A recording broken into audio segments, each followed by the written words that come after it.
Assalamualaikum sahabat yang dirahmati Allah. Kali ini kita mau berbagi kisah inspiratif tentang orang-orang saleh. Dulu kala di zaman sahabat dan tabi'in hiduplah seorang pemuda tampan dan saleh.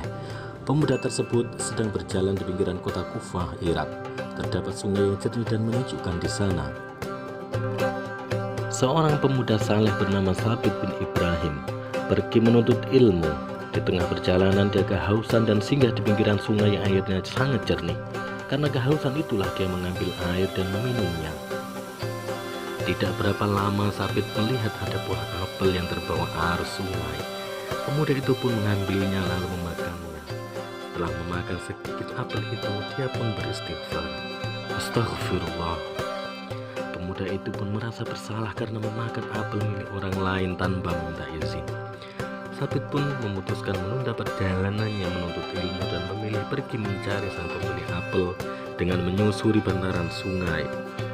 Sabit menemukan kebun apel yang tumbuh dengan lebat lalu menemui pemiliknya untuk mengutarakan maksud kedatangannya. "Pak, berapa harus kutebus harga apel ini agar engkau ridho buah ini aku makan?" tanya pemuda itu. Pemilik kebun pun menjawab, "Tak usah kau bayar apel itu, tapi kau harus bekerja di kebunku selama 3 tahun dengan tanpa bayaran." Pemuda itu pun terkaget-kaget dan berpikir, sebab untuk sedikit apel saja dia harus membayar dengan bekerja di rumah pemilik apel itu 3 tahun lamanya tanpa menerima gaji, sahabat.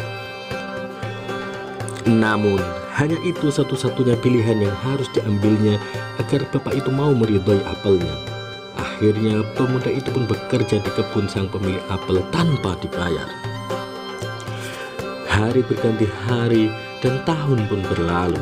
Tak terasa sudah 3 tahun dia bekerja di kebun itu, dan di hari terakhir dia ingin pamit kepada pemilik kebun. "Pak, sekarang waktuku bekerja di tempatmu sudah berakhir. Apakah sekarang kau ridho dengan apelmu yang sudah aku makan?" Pemilik apel diam sejenak. "Belum." Pemuda itu pun terhenyak. "Kenapa, Pak? Bukankah aku sudah bekerja selama 3 tahun di kebunmu?" Pemilik kebun itu pun menjawab, "Ya, tapi aku tetap tidak ridho jika kau belum melakukan satu permintaanku lagi." "Apa itu, Pak?" "Kau harus menikahi putriku yang saat ini sedang sakit, buta, tuli, bisu dan lumpuh. Apakah kau bersedia?"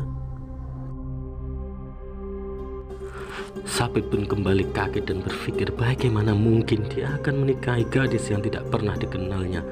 Dan gadis itu, bagaimana dia bisa berkomunikasi nantinya?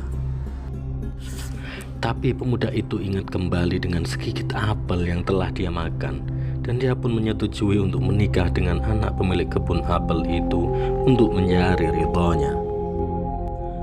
Akhirnya pemuda itu pun berkata, "Baiklah, Pak, saya bersedia."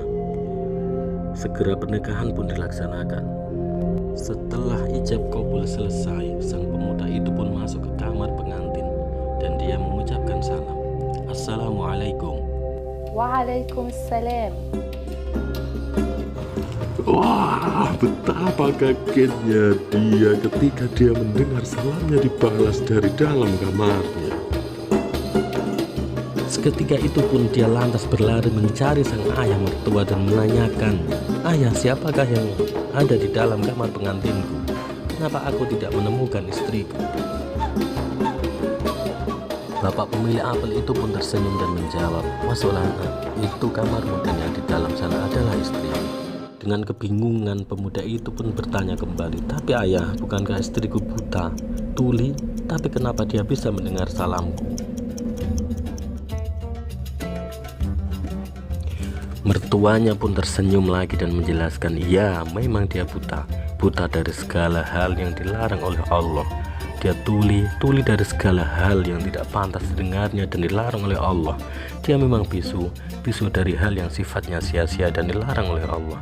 Dan dia lumpuh karena tidak bisa berjalan ke tempat-tempat yang maksiat."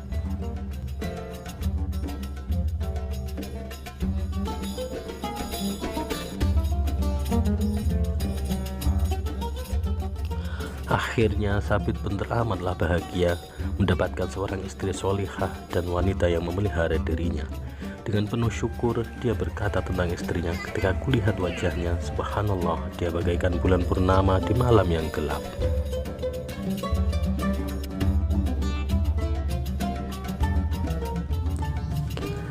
Dari pernikahan orang yang soleh dan solihah ini melahirlah seorang ulama yang saleh, mujadid yang sangat terkenal, yang ilmunya memancarkan hikmah ke seluruh penjuru dunia. Siapakah dia, sahabat? Beliau adalah Imam Nu'man bin Tsabit, atau yang lebih dikenal dengan nama Al-Imam Abu Hanifah.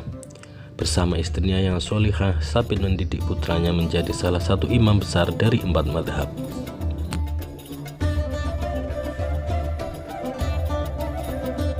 Sekian kisah inspiratif kita kali ini, sahabat. Like jika suka, dislike tidak suka. Ditunggu saran dan kritiknya di kolom komentar di bawah. Share jika bermanfaat. Terima kasih. Assalamualaikum warahmatullahi wabarakatuh.